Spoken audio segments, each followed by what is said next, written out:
Hello everyone, and welcome to the introductory video for my tutorial on the Ancient Gods Part 1 Any% speedrun. This tutorial will be focusing on the Classic subcategory under the Restricted rule set. Classic meaning the run is played on the Too Young to Die difficulty and makes use of reloading checkpoints, while Restricted means we're not allowed to go out of bounds or use any of the tricks this rule set bans. Before we go over the speedrun, there are a few things worth mentioning. Before watching this tutorial, I encourage you to pay a visit to the speedrunning Discord and check out the DE resources channel for documents and important tools such as the setup guide or our speedrun macro. It is also recommended to take a look at Drakefos' videos regarding speedrunning basics, which go over more common tech used in this game and does a great job of explaining the movement mechanics. A link to both Drake's playlist and the Discord server will be in the description below. The Discord server will also be a great place to learn about the differences between the Classic and Ultra Nightmare speedruns, if you're interested in those. Things like bunny hopping, ballista boosting, and switching weapons to cancel reload animations will not be explained in this tutorial. For the resources in the Discord and Drake's videos explain them more coherently than I ever could, while also giving them the attention and time they deserve. I'll be explaining more advanced techs such as punch boosts and wall dashes when you encounter them in the route, but we'll proceed assuming you're familiar with the basics. And although this tutorial was made mostly towards intermediate players, I'll also be showcasing backups and more beginner-friendly strategies. And just to clarify, the macro we allow to be used in speedrun spams the jump button for you, and is used in order to even the playing field. I'll be making use of it myself, but it is entirely optional for most speedruns of this game. The optimal patch to speedrun this DLC on is patch 3.1, and I will be showcasing it on set patch. Any discrepancies between patches will be mentioned whenever I come across them, since there aren't many. If you wish to learn about downpatching your game, go to the speedrunning Discord and ask around in the DE support channel. The footage shown was recorded with the console unlocked to make it easier to explain and showcase the run. Effects like demons not doing anything, me flying around, not taking damage, or having infinite ammo will all be used throughout. The videos in this tutorial may be remade in case of updates, but if you have any questions, don't hesitate to ask either in the comments or in the speedrunning Discord. And just so you know, for most fights and tricks, I'll be showing you a clip of it being done at full speed to give you a good idea of what I'll be going over next, explain the fight more thoroughly, then show you another clip of it being done at full speed. Before we start, a few things regarding my input layout. Between the weapons and movement keys, I have 3 different jump buttons. Macro, scroll down, and jump. Jump in this case being a single jump input, which will be used a few times in the run.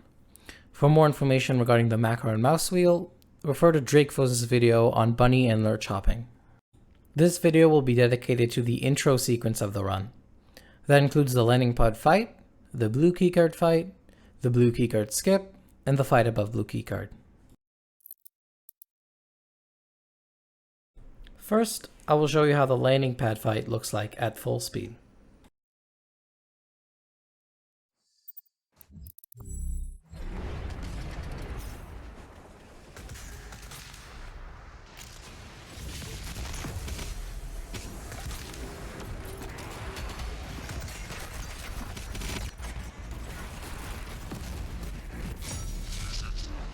Let's unpack that.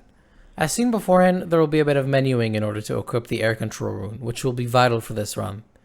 Once you enter into the save file and start the run, skip the cutscene and go to the dossier. You'll see that we're at the codex page. If you waited too long after the cutscene started, or if you have tutorials enabled, you will instead be sent to the map, which is slower. You will also be unable to select things with space and only with enter. Make sure your tutorials are turned off, as the game tends to switch them on automatically when switching between patches. If you've done it correctly, press Q to go to the runes menu, and then down, space, right, space.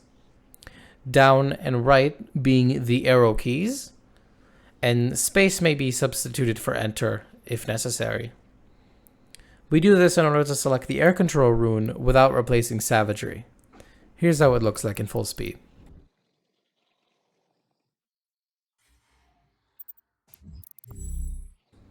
If you find the keyboard inputs uncomfortable, or if you're struggling with them, feel free to do this menuing with the mouse instead, but beware that it is slower. After equipping the air control rune, take a look at the zombie here that's closest to you. Hook off of him, go to the side to gain momentum, and break the hook with the heavy cannon. Switch its modification to the precision bolt and shoot down these two soldiers. You can either switch to another weapon to cancel the reload animation of the precision bolt, PB for short, or do a tech called punch swapping. Punch swapping is done by shooting, punching, and reselecting the weapon you've just shot.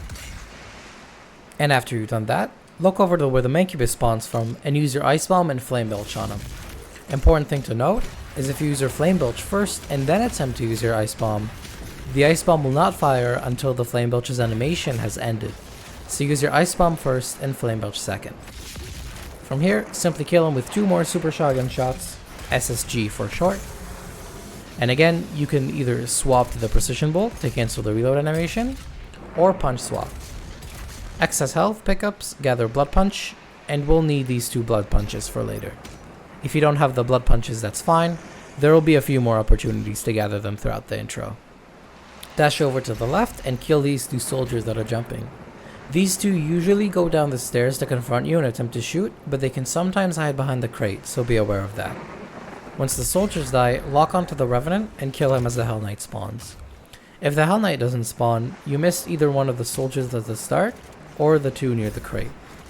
After locking onto the Revenant, you can optionally press the mod swap button and quickly select another weapon in order to skip the short cooldown after a lock on.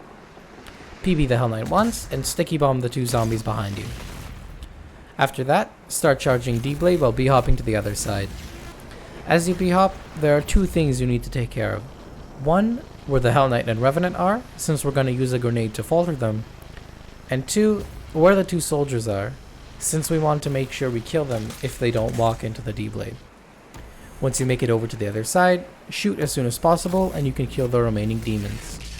If you wait too long after the D-Blade, there is a chance that the Revenant will jump up and float there, essentially dodging your D-Blade.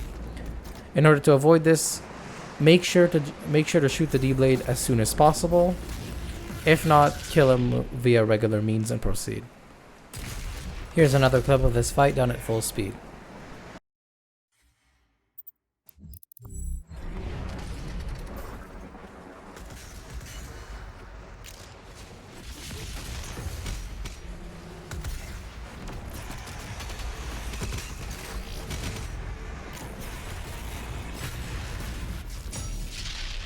And that's the landing pad fight done.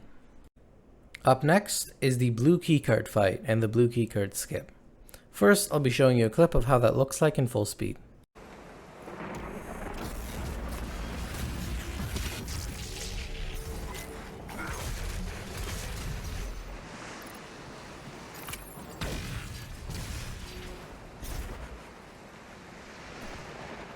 As you can see, the blue key fight is a bit simpler.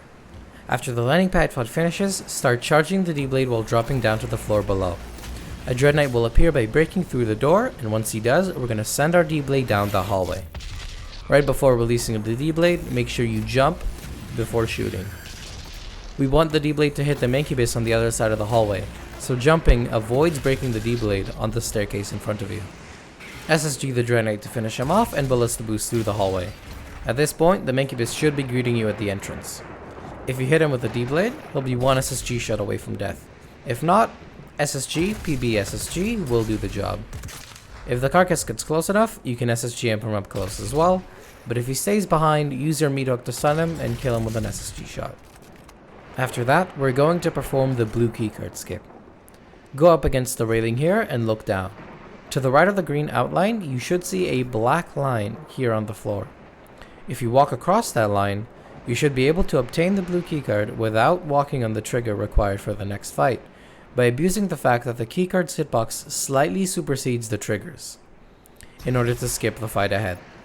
If you're not comfortable with doing this fast, I recommend tapping forwards while traversing the line, and using the mouse to adjust the angle as you go if you need to. Going too far to the left will trigger the fight, and going too far to the right simply won't grab the keycard. To get to the next fight, there's an easier and harder strat. The easier strat would be as simple as dashing to the room's entrance and ballista boosting out. After that, hit the ramp and perform a ramp hop to get to the upper floor.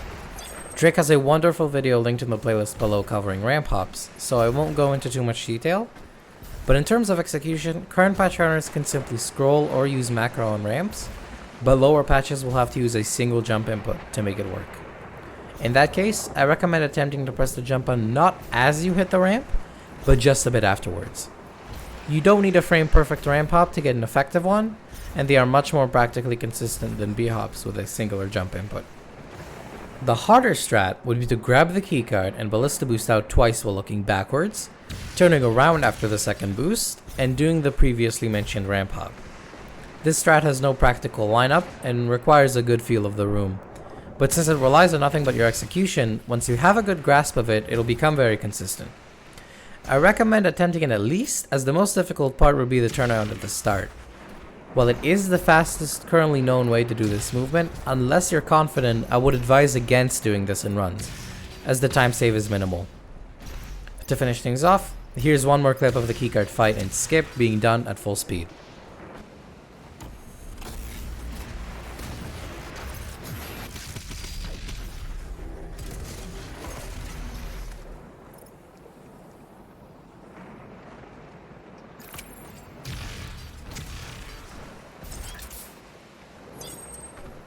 And that's the blue keycard fight done. And now we're up to the fight above blue keycard. Here's a clip of that being done at full speed.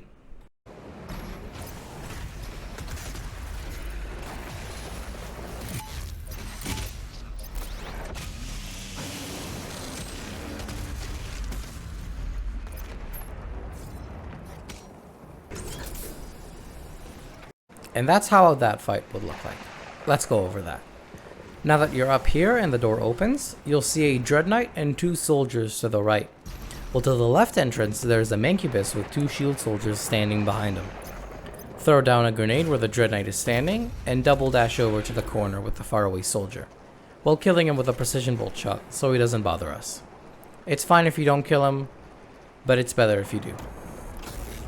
From here, launch the D-Blade as soon as possible, while aiming at the lower half of the Mancubus's body, to make sure the D-Blade will be able to hit the 2 shield soldiers behind him.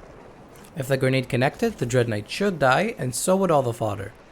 If the Dread Knight isn't dead, the grenade was likely mistimed. In that case, simply finish it off with an SSG shot. Fire a PB ballista at the Mancubus to kill him, and grab the ammo pickups over here. From there, 2 Cyber Mancubi will spawn. You want to be chainsawing the closest to you, and blood punching the other one.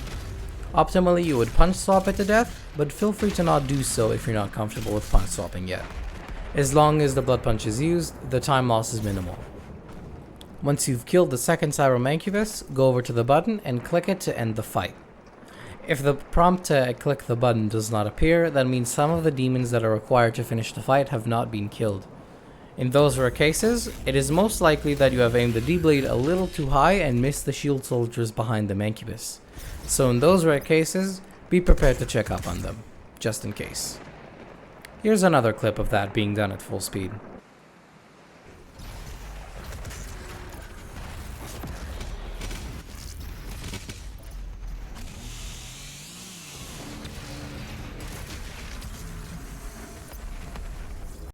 And that's the fight above blue keycard done.